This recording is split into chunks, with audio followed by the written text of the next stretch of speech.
I'm sure you heard of this issue of Merry Christmas. Did you hear it? You heard it. Oh, so people started saying, Mufti Menk said you shouldn't say Merry Christmas to the Christians. I'm sure you heard that. Why do you want to just take a small piece of the statement and hold it out like this and make it seem like we are people who do not believe in, a multicultural coexistence, multi-religious coexistence and so on? Let me tell you, I was asked about it recently in Singapore. And the reason I'm making mention of this is to show you that, look, we're not stupid.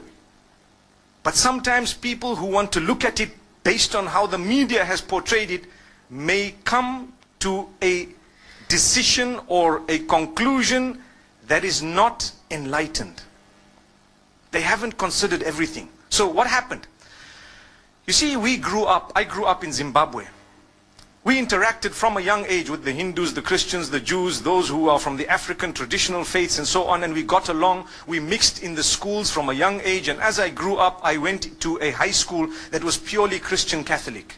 And that was the best option we actually had. They allowed me whatever I had, and obviously we catered for them, they catered for us. There was a lot of respect, and that's how we developed. Okay?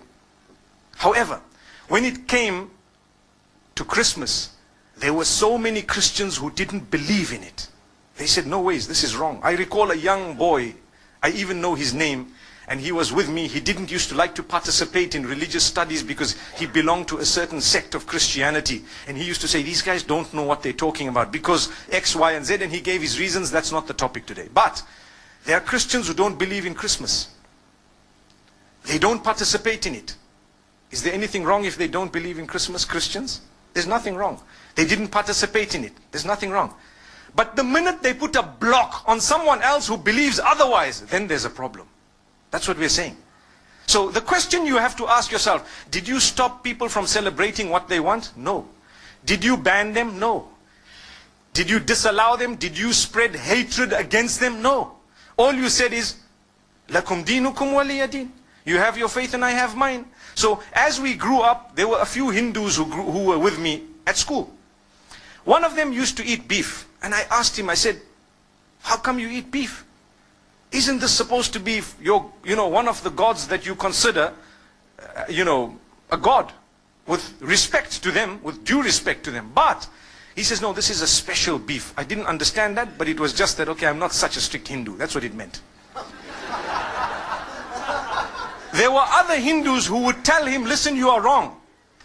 There were other Hindus who told him you are wrong. And there were other Hindus who tried to correct him. But he kept on eating it. And then, when it came to Eid al-Adha of the Muslimin, they would never congratulate us. Why? Because we are sacrificing or slaughtering their God, so to speak. We never ever felt bad. Don't expect, and please don't expect a Hindu to tell you Eid Mubarak at Eid al-Adha. Respect them and understand that what you are doing is blasphemous to them, but they've allowed you to continue. It doesn't mean they hate or they are intolerant. It just means that they believe differently and they have a separate system of belief, and it would be insulting to them to actually come onto this side here and tell you, look, as much as you're cutting my God, but well done, welcome, enjoy it, enjoy that. You don't expect it. Come on, use your brain. This is what tolerance and coexistence is all about. It's not about a statement. It's more about allowing them to believe what they have to, with respect in a way that you respect what they have as well. That's all it is. So what happened is, as time passed, it was amazing, because when it comes to the other faiths, we found the same. People didn't participate in some rituals of other faiths. That did not make them bigots. But they respected each other. There was a young man who became a Muslim from the Hindus. The day they were, when they die, what happens is they burn the body. They cremate that body. So this young man, his father had died, and they were cremating the body, and they asked him as the oldest son to actually light the fire.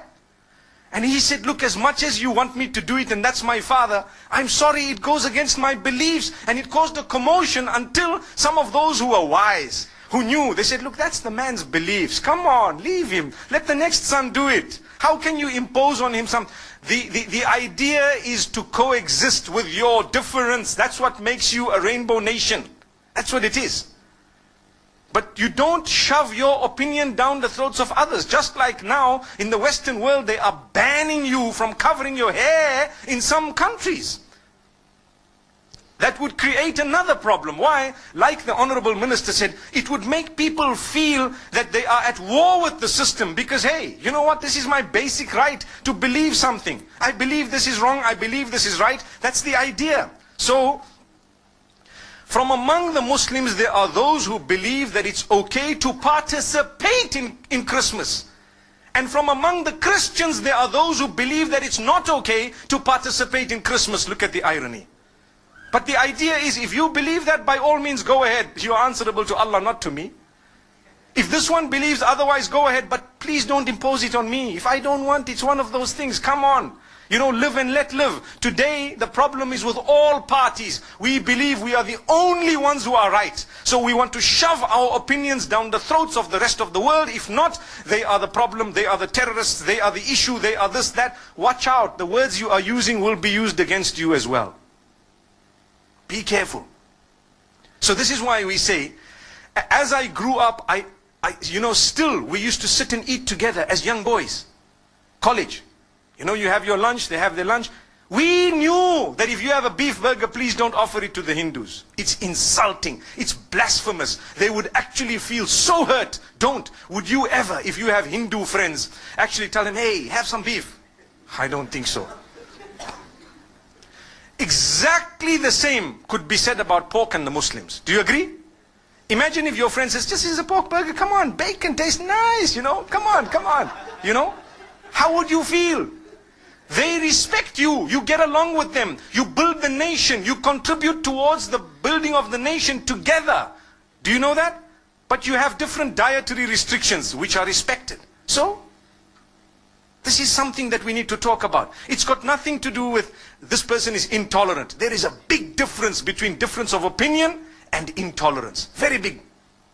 I can differ with you right now. I can differ with you on 100 matters, but I'm so tolerant. I promote tolerance. I promote coexistence. I promote the fact that all of us should contribute towards the development of our nation.